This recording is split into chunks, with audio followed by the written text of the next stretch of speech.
कुछ खबरें खेल के मैदान से।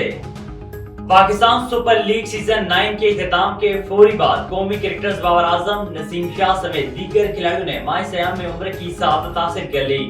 कौमी क्रिकेटर इफ्ताखार अहमद ने photo and video sharing app Instagram पर साथी खिलाड़ियों के हमरा ली गई एक तस्वीर शेयर की, जिसमें तमाम क्रिकेटर्स आराम बांधे खड़े नजर आ रहे हैं। बाबर आजम, नसीम शाह, इमाम उल-हक और इफ्तिखार अहमद ने एक साथ उम्र किया। उम्रे के सफर पर इमाम उल-हक और बाबर आजम इकट्ठे, जबकि नसीम शाह अपने वालिद के हमरा रवाना हुए थे। दूसरी जानब कौमी टीम के साबिक कप्तान बाबर आजम ने भी अपने आराम बांधे तस्वीर इंस्टाग्राम पर शेयर की। तस्वीर के कैप्शन में उन्होंने लिखा कि उम्र की अदायगी के बाद खुशी महसूस हो रही है। पूरी इंसानियत की भलाई और अमन के लिए दुआ को। पाकिस्तान क्रिकेट टीम के साबिक कप्तान जवेरिया खान ने इंटरनेशनल क्रिकेट से रिटायरमेंट का ऐलान कर दिया।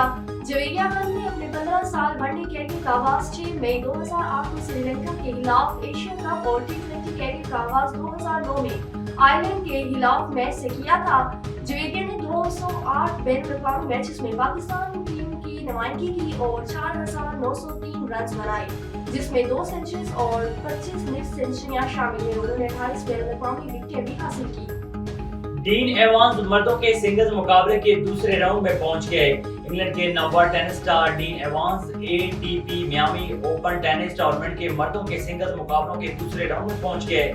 मियामी ओपन टेनिस टूर्नामेंट के इंतहाई दिलचस्प और कांटेदार मुकाबले अमेरिका में जारी हैं। आज मियामी गार्डन्स फ्लोरिडा अमेरिका के हार्ड रॉक में स्टेडियम में खेले गए मर्दों के सिंगल्स मुकाबलों के इब्तिदाई राउंड में इंग्लैंड के number tennis star dean Evans ने उम्दा खेल पेश किया।